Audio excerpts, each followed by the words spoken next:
Welcome to another episode of the Flucking Flourishing podcast. What a joy that you are listening today.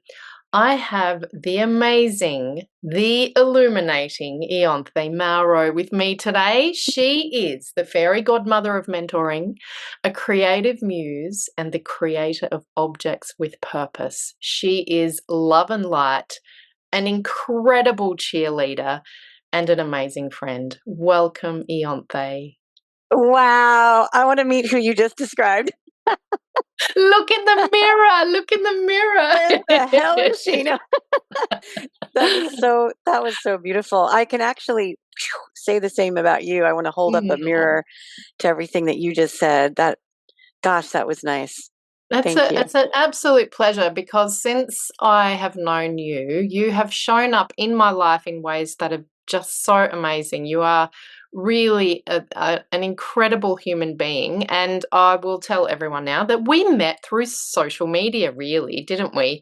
And We it's one did. of those, yeah. And it is multiple years. I don't even know how many years now that we've known each other, but we connect regularly. We might have periods of time, but where we might not direct message each other, but we're always cheerleading each other and supporting each other out there in social media land. So it is an absolute pleasure to have you on the show, Ianthe. I would love to hear, how are you flourishing right now? Whew. Well, I'm flourishing by being with you. I mean, listen, Oh. when you find someone that you vibe with, I don't know a better way of saying it, that sounds corny, Mm. but it's true. Hold on to them, people. Please hold on to them. Like the thing that you mentioned, Lisa, is that I see you. If I see a post of yours, if Instagram graces me with posts that I actually want to see, which is happening more because I'm very intentional there, then, and it's yours, I can't wait to comment. I can't wait to share it with someone else. I can't wait to, especially check in with you and just, it's so beautiful. So it's funny. We met on social media and we kind of can roll our eyes and say, wow, social media, but also social media. Thank you, because it is the reason that we, from so far apart on the world globe, can be so close together and feel so connected. So I wanted to just add to that. And also, I feel that, and I know this is also corny and I don't care because it's Who part of cares? it's part of how I'm flourishing. When I see someone who feels like a sister to me, like a soul sister, I just claim it. It just is, and that's you. And we've talked about this before. Yeah. And not only are we soul sisters, but if anyone's watching this podcast and not just listening, I think we look related. I actually think we look also like we could be siblings. In fact, I think you look more like my sibling than my actual sibling. That's so So, funny. I think you're probably right. In fact, I cut my hair off, so like now maybe a little less, but we actually one day we sat down and because we have a very similar story of our life, and we've done a lot of things that are a little bit out there that perhaps other people, yeah, who cares about other people? But yeah, we've got a similar story, and we sat down and compared. Do you remember that day where we were texting each other like, I had this, and you were like, oh my God, I've got this, and it was just like, and then this happened. Oh no, that wasn't me, but I had this, and it was just incredible, wasn't it? Really, how similar. We both have two children, a boy and a girl. We both moved away from our children across from distance, quite a long distance. Yeah, there are lots of other similarities, so it is quite amazing, and it feels really serendipitous that we are so connected when we have got a similar story and things that we've both gone through that have been really challenging too, haven't we? We've both. yeah, yeah. And I think that was one thing that in recognizing and seeing each other on such a deep level, it was through that, especially Mm, through the way we feel about our children, our now grown adult children, and how we're so similar in that way and would love to be closer, would love to be, but life took us where it took us. And we mm, honor what I love too. I think one of our similarities is that, and this is part of why you're so great with flourishing, is that we honor our calling. We honor what's really true for us and what's happening. And we are open to that. And that requires a lot of courage and change and fear and doing things that are scary and yucky and messy and don't look good maybe on paper. And we don't care because that is part of following what's our heart is calling us to do. Mm, And I think that's the biggest connection that you and I have. Like you're one of those women that I see that I know that you won't betray yourself. Let me say this, Lisa. I yeah. know that you're not, and if you do, it's going to be a moment and you're going to correct that.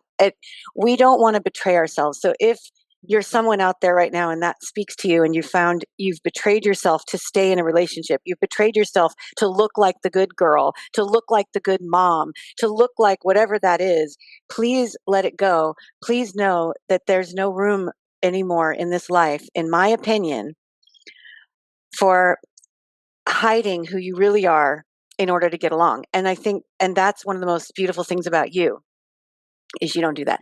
And how I'm flourishing, because you did ask me that question, and I know I'm getting there, but how I'm flourishing right now is that I always see things as how are they happening for me and not to me.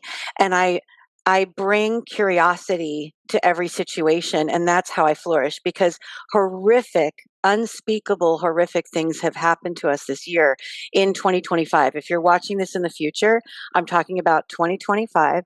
Our family personally has suffered unspeakable losses, and grief has been a theme that I didn't invite, and yet it's here.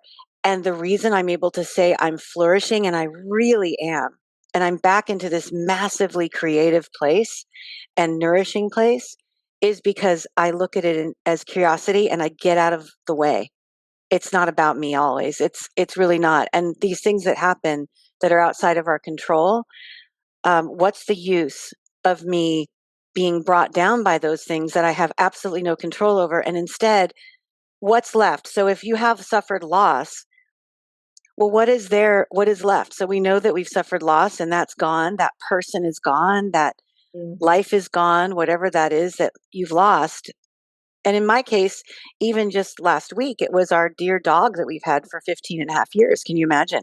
So, and weird little things happen, like walking down the aisles in the grocery store, and I see the dog food aisle, and all of a sudden I'm tearing up and starting to cry with this lump in my throat because my dog, especially in her elderly years, she lived for treats. And if I went to the store even twice a week, I still had to buy treats because she was going through them so fast.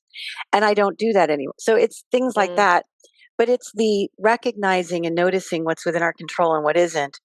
And I'm flourishing because what other choice do I have? I don't give myself another choice. I am not mm. going to do anything but flourish because what is the point then?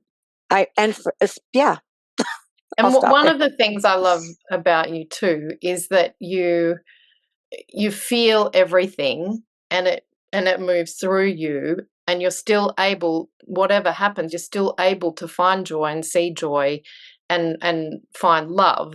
And that I really admire that about you, Ianthe, really. It's something Mm. that over the years we've known each other, there has been some serious shit happening, especially this year. I know I'm not all of it, but definitely know some of it. And I mean, it is, yeah, incredible loss. I mean, you lost where your former home. You brought your children up there, and in the fires, and I mean, it just kept going on and on, really.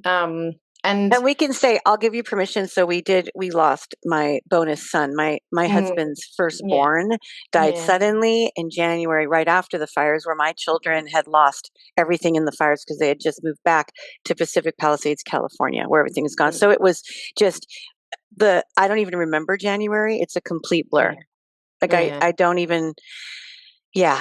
So anyway, I wanted to say you don't have to tiptoe around it. I would let yeah. it, Thank you. because we've talked about it publicly, but back to Yeah. you.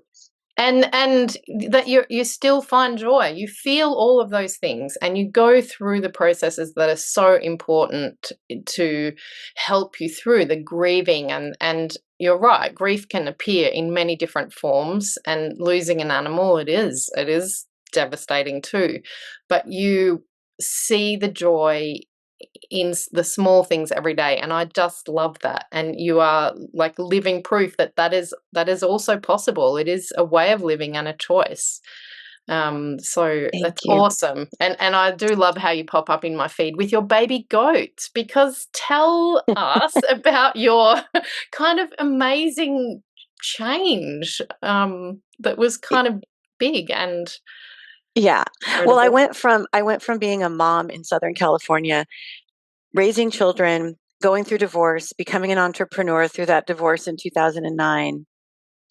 And then I reunited with the love of my life, who was my first boyfriend in high school. We got back together. We started to create our life together, and it just felt like coming home. And then different things happened, and for whatever reason, I left that city life, that driving. For if anyone who's lived or been to LA knows, you go 10 miles, it takes you 2 hours. You're driving, you're basically living in your car. It was killing my nervous system, and I don't think it was a good example for my children either. And I wanted to show them there are different ways of living. You can Mm, choose a different life. So when they were old enough, and they were never old enough, and the truth is I left too soon. And you and I have talked about this. Like, I yeah. have regrets about, sorry for the background noise. I am on a farm, but we have some farm equipment going by. I, um, I just, I wanted to show them that you can make different choices, and choices that will support a calm nervous system. Mm, So, choices that will support you being able to hear your intuition, because my intuition was drowned out in the city. mm, And so we came to Georgia, the middle of rural Georgia, in the middle of Georgia in the United States. And everyone was saying to me, they really doubted that I could do this. They saw me as, I'm sort of like, there's this joke about me and my family and my close friends that have known me for years that say, "You're so VIP, Ianthe." Like, I would go to Saks Fifth Avenue and get the best lip gloss, even if I didn't have a lot of money. I'd make sure I had the finest whatever, and yeah, things would just. I would pull up and I'd get the first spot, and I'd go to a concert, and someone would see me at the concert and invite me behind take the ropes and go like, "Here you go," yeah. because I was in that world, and I have a lot of celebrity friends, and that's just around. So you're going to rural Georgia? You're what?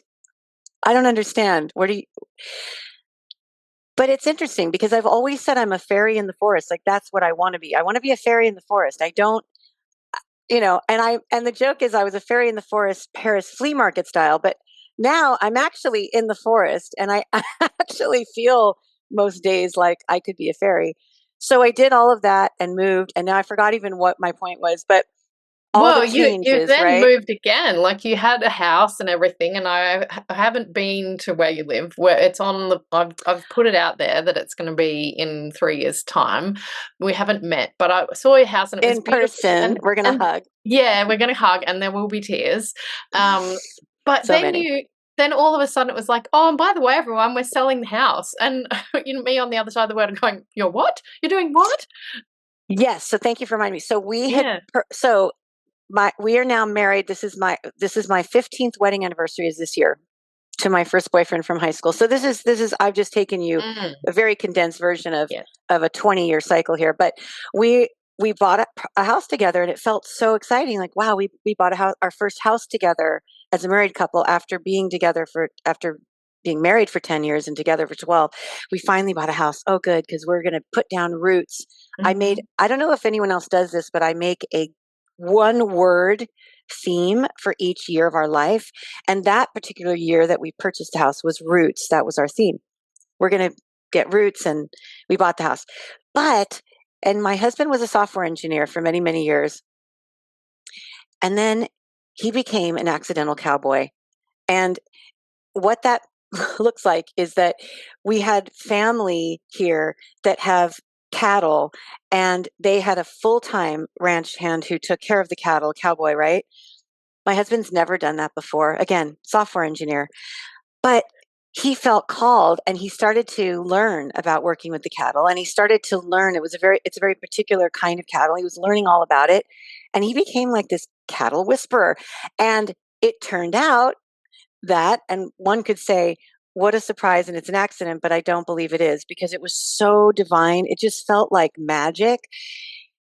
That guy that was the full-time caretaker of the cattle for the family ranch had to leave. and there was no one to take his place. And my husband thought, they're going to laugh at me if I say I want to raise my hand and I'll do it. But he did it anyway. I was really proud of him. And immediately it was met with, would you really? You'd want to do this life? So we went from living in this house that was 45-minute drive. And again, back to the traffic. We didn't Yeah. want to commute anymore in this life. We've chosen to not have a commuting life. So in order to do this full time, and care Mm. for the cattle and care for the land and do regenerative farming and do this life that my husband particularly felt called, Mm. we had to sell the house. And it was a decision made after all the loss. All of this happened this year. We sold the house. It sold in 2 weeks, very quick, to a wonderful family. Everything just happened so fast. And then we purchased land that is just forest, and we're about to build on it. But it's right now, we're learning all these things I've never built on a forest. I don't know what I'm doing. And we also gave birth to a new company, a new brand called Which is Gani. Yeah, also amazing. Like your creativity, honestly, since I've known you, you had objects with purpose, I think when I first met you, and then I've you had since 2009. that's Yes, right. And you make these incredible candles. And I haven't had any of the candles because I live in a postage black hole. But you did manage to get some of the scents. You also create these incredible scents, and you sent me some of those, and they actually arrived, which is a miracle in roll-ons. itself. I know. I was Yeah. so excited.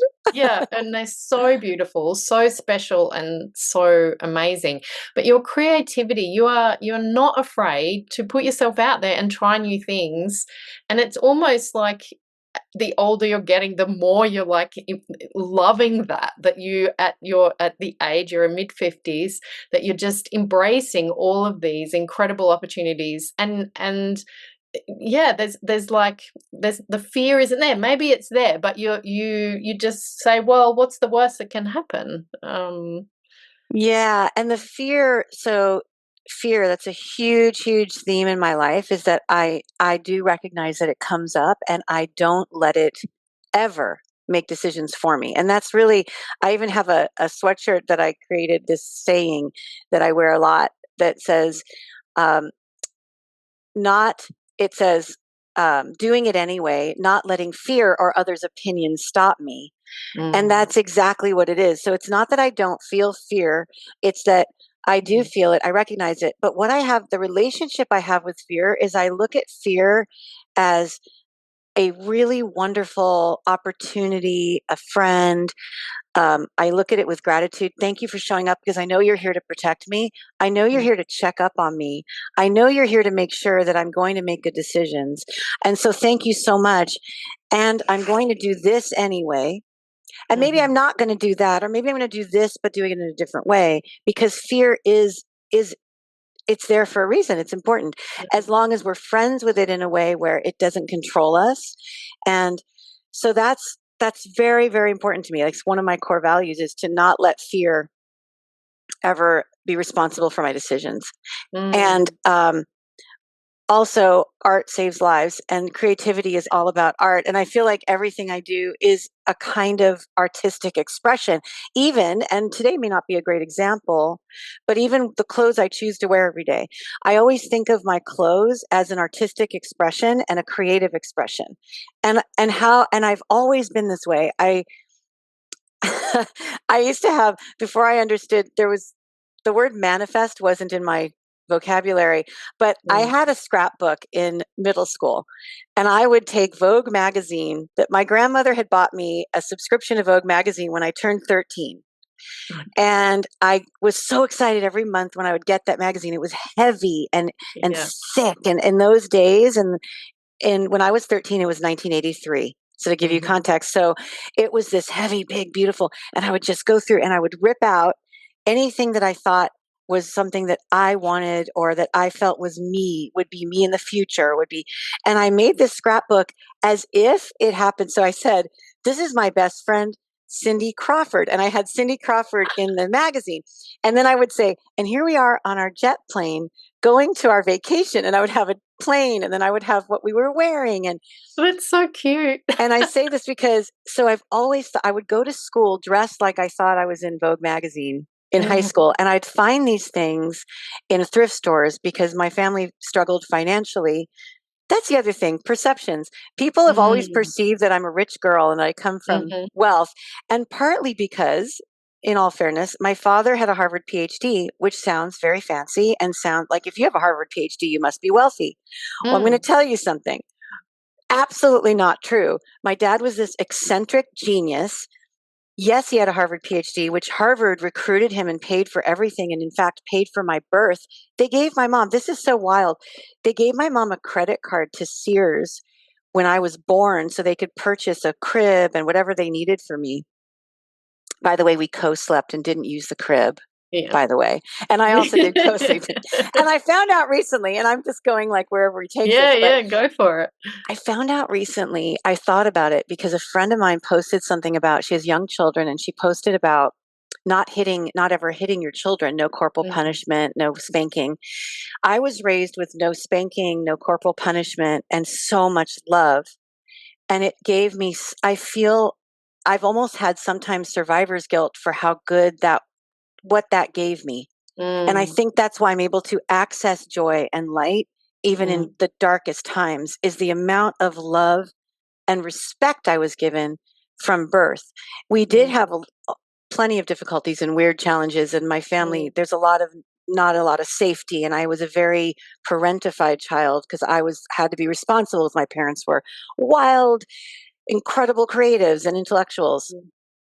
But that gave me an edge, and then I was able to raise my children with no spanking and no corporal punishment. So I realized, wow, that's 2 generations now. Mm. And what does that look like? My kids have a certain safety in their bodies that comes from that, and I do too. Mm. So if there's one thing you can take away from this, don't make yourself wrong if you've been hitting your children, but just stop right now, Mm. please. Yeah, that's interesting 'cause, listening to you say that, I realize I too was brought up like that. I had no corporal punishment. There was no I think I remember my mum said she felt so bad once because she smacked me, but it was because she had a huge blister. She'd been sunburnt on the top of the feet, and she had a huge blister on top, and I, as a baby, poked it, and of course, her immediate reaction and Is then it she, like, ki- cried, like, once she recovered from the pain of me, like, stabbing her in the blister, and she realized that she'd hit me and felt so terrible and, like, told me I don't remember it because I was too small, but she said she felt so bad for so long that that had happened, but of course that's like, yeah, it wasn't anything except an accident, and that being in a family where you're brought up like that, yeah, it is amazing and so different from many people. So, uh, Another thing we have in common. another thing we have in common, yeah. If you could go back and whisper something to your 30-something self, Ianthe, what would it be? Oh, trust yourself. Hands down, trust Yeah. yourself. It took me a long time to trust myself, and I think probably, well, at 30, it would have been so beautiful if I could have trusted myself. I Mm. knew what I needed. I knew what I didn't need, and I absolutely did not. I really betrayed myself for so many years to the point where it created disease in my body, a Mm. physical lump in my throat, Graves' disease, specifically an Mm. autoimmune disease, a thyroid disease. And it was a gift though, because it was a manifestation of not speaking up for myself and Mm. not trusting myself. Because when you have a physical lump in your throat, what else could that possibly mean? Mm. I couldn't ignore it. Yeah, yeah. And the heart racing, it causes unbelievable weird stuff with your metabolism. And I was Mhm. in full menopause at 39. Yeah, wow. That I had that. They said you have the blood of a 65-year-old woman, and I was like, what? And I had just reunited with my first love, and there was always that thought, like, well, maybe we'll have a child, maybe we'll have this love child, and this we'll start a new chapter and bring this child to really connect all of our families. And no, mhm. no, no, And that, I mean, probably in hindsight, was you good. know, Yes, no, yeah, yeah. yeah, I mean, and my it child, is. yeah. Children shouldn't be brought into the world to with that, all of those expectations, perhaps. Yeah, like, Yeah, exactly. And in fact, we did have a child. We had a record album that we made together. And this is something that you and I Oh, also that's have so, in common yeah, because we both sing and we perform. sing, yeah, we sing. Um, she sings, everyone, if you didn't know that. And she's really freaking good and she's a rock star. So go check that out. Um, but we Thanks, decided Ianthe. that that would be our baby. And we Yeah. created this album and we actually named our baby we named her, it was a girl. We named her Esme. And we had a song that we wrote about her that she lives on a different strand of time. Mm. And that's So interesting. I love that you are open to that kind of curiosity and connection, and that n not everything can and will happen on this timeline, but maybe there are other timelines, and that I find that really exciting, being a Doctor Who fan, but also because it's not that common. Like, I don't always have those conversations with people that perhaps there are other timelines. I think about it myself. I think about, that other timelines and other me's and what I'm doing, and maybe we would have been sisters in another timeline. we might very well be. Yeah. And you know what I love about, so I do believe in all sorts of things because I'm curious. And I also know that I can't prove them. And I Mm. also know it's not important that I prove them. And I also know it's not important that I tell everybody so that they believe what I believe. And I Mhm. absolutely, I so miss, and maybe this is they call it a I think it is one of our generational things, a Gen X thing, is that we grew up in a time when we honored everyone having differences of opinion and we actually welcomed that. And we're curious, like, wow, why do you think that? Instead of, Mhm. you said that word that I don't like, and I have a filter now of, now Mhm. you're dead to me. And so, you know, part of that is, it's that growing up with that, that was Mm. in our culture, is to be curious and go, wow, that's wild. You think that? That's what you think? Um, and so with me, with the different strand of time, it just that it feels right. So I can't explain it again. I can't tell you Mm. it's true, but I Yeah. also, can you tell me it's not? We don't have Yeah. evidence one way or the other, but it No. feels so good to say. And maybe that's also how we can flourish in any Yeah. time, even when things are hard, is to say, well, you know what? Maybe this isn't the only timeline. And simultaneously, who knows? And what Mm. is, you know, what is a soul? I had this conversation the other day with my Mhm. husband. What is a soul? Does a Yeah. soul exist? How can we tell? Is there evidence of a soul? I don't believe there is. But we all talk about a soul as if it's real. Mhm. And there are other things like that too. Like, people will say, oh, it's so woo woo, because when I made my candles objects with purpose, I would talk about, you set an intention. Every time you light a candle, you have an Yeah. opportunity to make a wish or a prayer. And that throughout all cultures of the world, lighting a candle has been used in that way as a connection to self and the what's above, right? So this, and that's throughout the world. All cultures have something with a candle throughout all time, recorded time. And people will say, oh, but that's woo woo, or I only do a certain kind of prayer and that's sacrilegious, or I, on and on. But here's the Mm. funny thing, if you're in the Western world, you don't think twice about making wishes on your birthday candles. Exactly. You do that and you blow it out. Oh, hello, woo woo. Yeah. Now who's woo woo? Exactly. What is that? Yeah. You Yeah. know? So it's these things that I think we all can relate to, but if we really break them down, they might seem too weird and we're then embarrassed. But we all get it. Mm. I think that we do have a soul. I do think we do.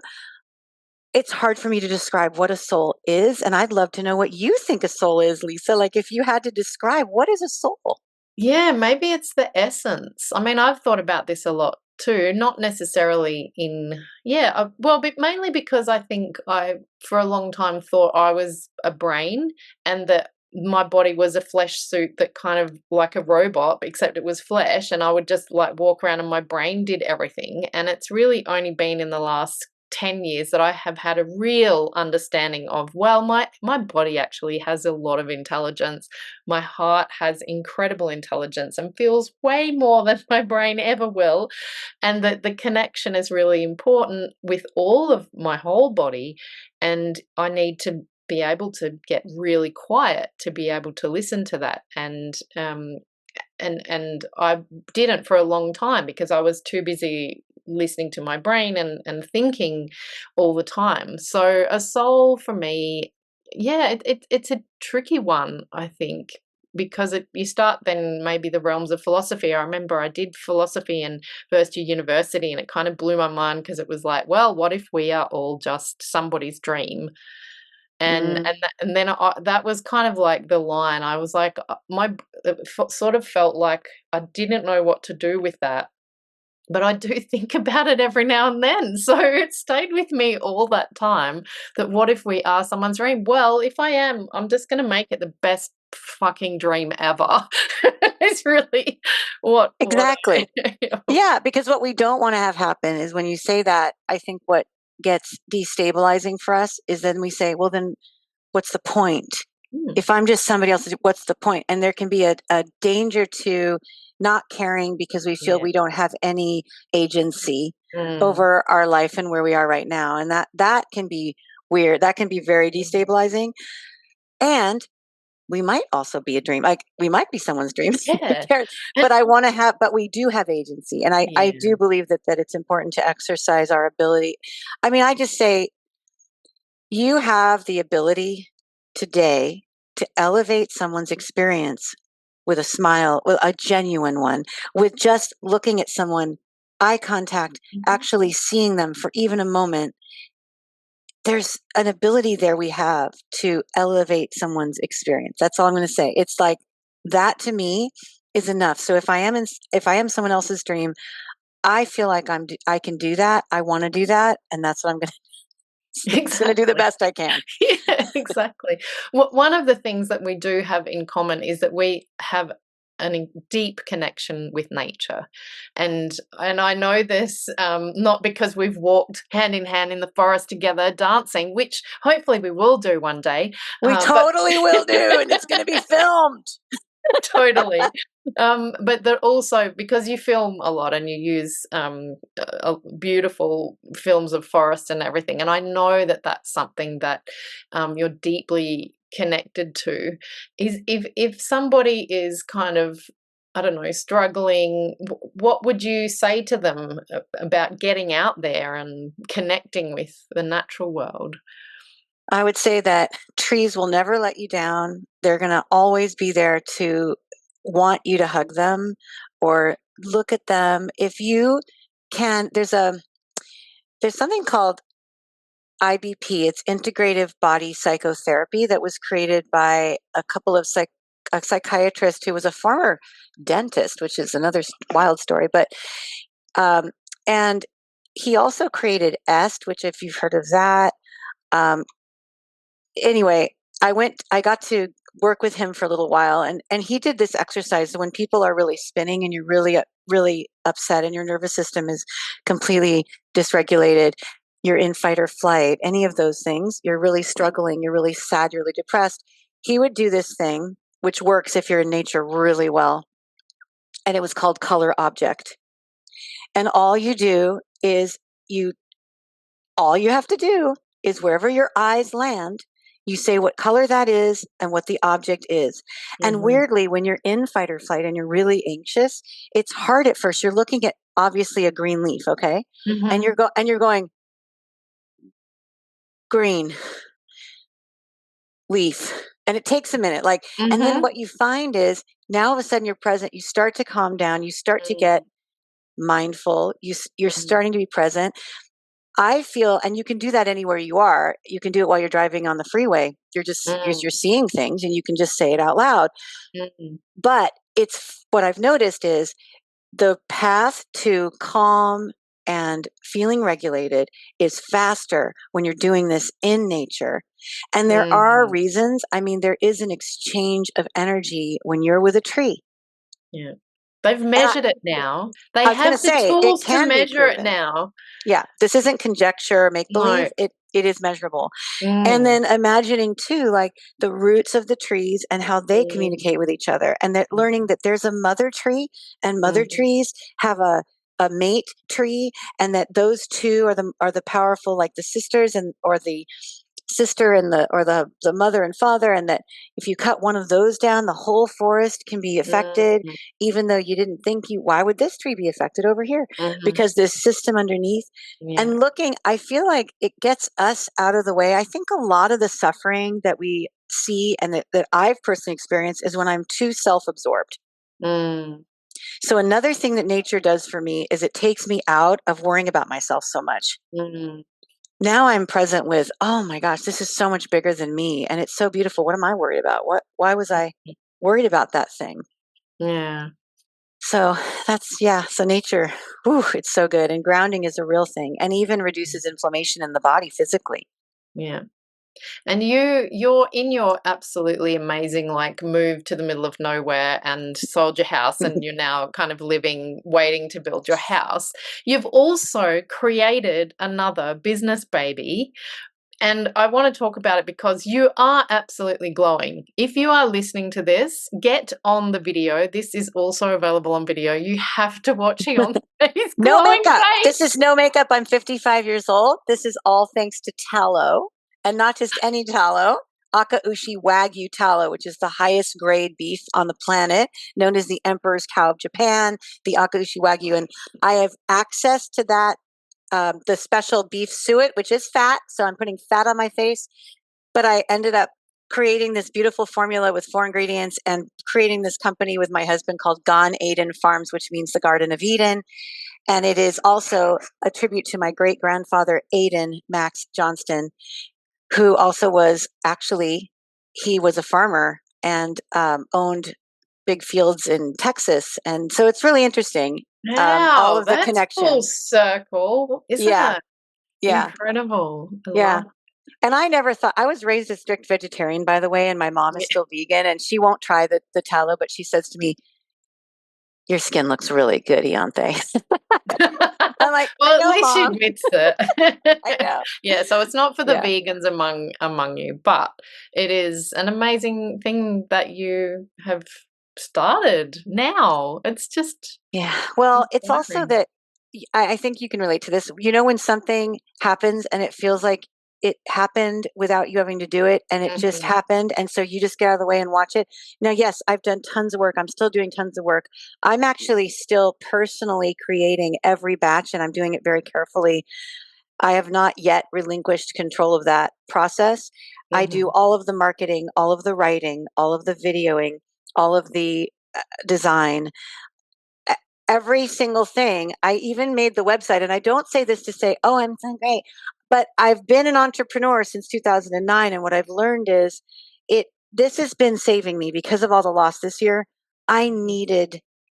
I needed to have this kind of a purpose and I needed mhm. to try it all myself. I call it like I'm doing, there's a TV show, a reality show called Undercover Boss. I I'm have doing, seen that okay, actually. It's a I think good it's one. fascinating. I love it.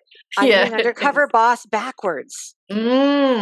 Yeah, I'm starting by doing, I yeah, touch every single thing in every aspect of this company and yeah. brand. And then, and then And eventually I'll relinquish and I'll have yeah, hopefully a big well, team. maybe it Yeah. makes the handing over easier because you're able to connect to that particular stage, whatever the stage is that you're handing over. You have such a thorough knowledge of it, which, of course, I don't know, I go back to flourishing again because you are on Fucking Flourishing podcast after all. But that must help a brand and a business flourish where you have a really deep understanding of all of the stages and all of the steps, and it's Well, in you. yeah, and you mentioned my mentoring. I do mentor other Mm, makers, small businesses, particularly women who have candle companies I've mentored for some years. And I always tell them, you start with really know your core values, and everything you create comes from that, as opposed to what's the trend? What are other people mhm, doing? And I say, get influenced by what others are doing, but please don't copy. Please don't copy. I'm not kidding. I promise mm, you, it never works because that's not part of your core values and mm, you end up not really believing in it and then people don't buy. And mm. there is so much that you can do to make it yours. You don't have to copy, I promise. You don't. And you also don't have to Mm, reinvent the wheel. And you can, like I said, be influenced by the things that you mm, love, but then make it your own.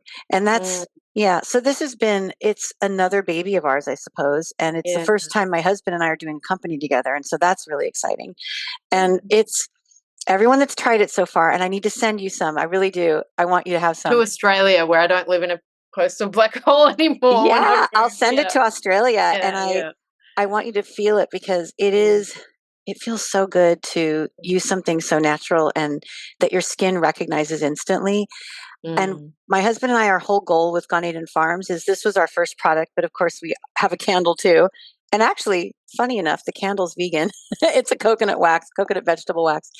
But it's the idea is that anything that we do under Gone Eden Farms is something that will help support our beautiful earth to return to a state like is described as the Garden of Eden. mhm, That our planet has that ability that they, like what we talked about with the roots and mm, nature and trees and the mm. relationship. If we get out of the Regenerative. way and stop Mm, throwing chemicals and pavement on everything, then we mhm. really do live in the Garden of Eden. The potential is right there. And maybe in one generation, we could change it. That's right, and that's a beautiful goal to have, I think, of I love the idea that what you're doing is about regeneration. It's not exploitative. It's you're aware, obviously, that cattle are needed also, but that the rest of the farm that it is about regeneration. It's not about exploitation in any sense of the word, which is really beautiful. Yeah. So that's our core values. And that's, Mm, what's nice is we're in a, when you get to be 55 and maybe hopefully anyone listening who's younger, don't wait till you're 55. But for me, it's like this permission. Every year that I get mm, older, there's a deeper permission to do exactly what I feel is the mm, right thing to do yeah. without apology, without reservation. And so this is part of that is I get to do this exactly how I want. And it would be wonderful for it to do really well and to make money from it because I would love to sustain my family, friends. I want to be generous. I want to be able to give to anyone in need that I come across. And unfortunately, at this point in time, that requires financial stability. And Mm, I'm aware of that. And mm, I've had such a roller coaster with finances, as I mentioned, growing up with, yeah, it's very timely. We actually did use food stamps for a while and we had one mm. car and it was we couldn't afford to I remember this. My parents couldn't afford to get the transmission fixed so it wouldn't go in reverse. So whenever we parked, we had to make sure we parked so that we could push it out of the park. We had to make sure there was a way to push it out or to Yeah, drive or forward drive through, yeah. because there was no reverse. Reverse. Yeah. Those Yeah. things stick with you as a kid. It's kind of that thing, you kinda go, "Oh, yeah, that's just our car." I remember we had a car that you didn't need a key, you could just use a pocket knife to turn it on. I had a hammer in one of mine, and you had to hammer. It was an old Volvo, and you had to hammer the center console in order to get the ignite to like get it to start. So it would be this hammer and hand me the hammer, and I'd be like, It's kinda going back to, like, Fred Flintstone, isn't it? It's like totally, oh, that is funny, that is funny. yeah. Do you have a daily habit or ritual that helps keep you grounded or sparkly or something that you just Yeah, and this is maybe funny because many. yeah, Mm, I so trusting my intuition is my daily ritual and habit. I will say that above all, and so that means it looks different every day. It's not the same, and I'm a Virgo in the astrological chart. So people would say, "Oh, Virgos, they're so everything in a row and everything's." I don't know what happened to me, but I'm not like that, and I take so my ritual is trust my intuition, check in with myself. It's the habit of like, yeah. what do I need? How do I feel today? And then how can I help? How can I be of service? And the closest thing to an actual ritual would be I do have 1 cup of coffee every morning. So And do I I. do you? Oh, Yes. another one that we have in common. And I take a walk almost every day. Hmm. And that's beautiful. I actually love that idea of checking in with yourself every day. I do something similar. It is a checking in, and sometimes I journal, and sometimes I'll do yoga, and I'm similar in that I it's not just the same thing. It's almost like that doesn't serve me. The same thing every day does not serve me, but the kind of dynamic nature of checking in with yourself to see what I need, that's what serves me, and then I go from there. Exactly. And in fact, it frustrates me if I'm told I have to have I mean, Mm. okay, Yes. and I know this might be where you and I differ, but I hate school, Mm. and I know that's a terrible thing to say. I'm not allowed to No, say it's it, and I not. don't I care. I'm know saying many it anyway. people that do. I'm a I teacher, but there you go. I get I it. and I've been a teacher, and I've been a middle school Mm, teacher and high school teacher. I taught drama in a private high school, but I absolutely hate school. Why? Because for me, for the way that I am, for my just I have intense creativity, and the way mm, that I work and my energy, I can't stand those blocks of time where you mhm, have to learn this in this block of time.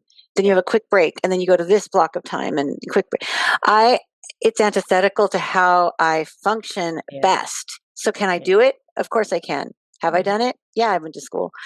I don't like it. Actually, I mm. do say I hate it, which is funny and dramatic, but I just don't, it doesn't work for me. You're a drama teacher, you're allowed to be dramatic. Yeah, exactly. But Exactly. yeah, so it's interesting how that's why but this is the thing. It doesn't mean I'm not disciplined. I'll repeat that because I think I Yeah, got yeah, so discipline, what is discipline and self-discipline? I think it's very important that we have discipline because what that means is we're not just hedonists, just going with mhm, whatever feels good in the moment. Discipline will create grit and resilience and let us feel good mm, about ourselves and how we've gotten to somewhere. We have a goal and without discipline, I don't know how we're going to get anything done. But mm, discipline can look so different for different people. So if you're like yeah, me, discipline doesn't look like I have all of these set things that I do at a certain time of day, but it will look mhm, like there are things I won't do and won't allow mm, in, even though it looks like my days are very fluid and someone could look at me on the outside and go, I don't know how you got all that done today because none, mm, I didn't see you check off boxes, but somehow you did. It's just mhm, how I work. But I think mm, I value discipline. I value self discipline and self awareness and mm. questioning yourself a lot. And also, ironically, not being too self involved, like all of that at Mm. once. Yeah, yeah. Yeah, it's the whole package, isn't it? It's maybe the whole fucking flourishing package that we have, and it's like all of it together, all of those things at the same time, and you're just like feeling in and out and feeling Are we for still the here? right. Oh, I got Yeah, we frozen for a are. minute. Okay. Feeling for the right kind of, I was just saying we're feeling for the right kind of package. Like that's all of the things, and personally for me, I know there's a lot of people that love like everything the same every day. I can appreciate that, but it's not necessarily something I need. And I am fully aware as a teacher that school does not suit everyone. And there are schools, certainly in Australia anyway, that are way more flexible. Um, I was just talking to somebody today actually about, are they ever going to change how schools work? Because it's a hangover from the industrial start of the industrial revolution. It's the length of the day is not necessarily great for people, and for a lot of kids, they find it really difficult. But that's probably for another conversation for another day. I would talk about that. Yeah. The origins Yeah, of public school and school in general. And yeah. there's I forest school and all. Yeah. Yeah, that's right. They have forest schools here too, actually. They have and daycare, like, or not. It's sort of like kindergarten that's forest based, which is really awesome. And they're just no matter whatever the weather, they're always outside. Um, yeah, it's. I think that's really cool, actually. I have a question. What's the legacy or impact you hope you're creating Uh, in the I would world? Yeah, Mm, for people to know that they have the power to be kind, and that through that kindness they can raise their vibration and everyone else's, and that um, that legacy of kindness and love, mm, which really is love. It's the root. yeah. For me, the root is love, and so my legacy is love yourself enough to keep improving yourself, to keep showing up, being in service where you can, and forgiving yourself where you can't. I love that. That's important, that there's forgiveness, that there's that love for yourself, because we muddle through this world, don't we? And we make decisions, and sometimes in hindsight, you look back and think, well, maybe that wasn't the right one, but that you have the grace and love for yourself to be able to forgive yourself. That's big. That's Yeah. beautiful. They Thanks. But I think that's a beautiful note to finish our amazing discussion. It has been such a pleasure having you on today and to hear a bit of your story and how you are flocking, flourishing in the world. And you really are. Thank you. And thank you for giving us all permission to pluck and flourish and everything that you do. And I'm so happy that we get to know each other now and maybe on several strands of time simultaneously. Exactly. Exactly. And in 3 years, we will have the physical reunion. Reunion. We haven't met yet, but Lisa and Ianthe 2028. yep, exactly. 2028. I decided I picked that. I thought, no, both of us have a lot going on in the next couple of years, but you'll have your house built by then, so I'm coming to see you. I can't wait. Yeah, it's awesome. Thank you so much. Thank you. Thanks for tuning in to the Flucking Flourishing podcast, where we say a bold yes to growth, mess, and midlife magic. If you love this chat, make sure you're subscribed, share it with your fellow Queenagers, and perhaps leave a little love in the form of a review. It helps more fabulous humans find me. Until next time, keep flourishing your way, no fluff, no filters.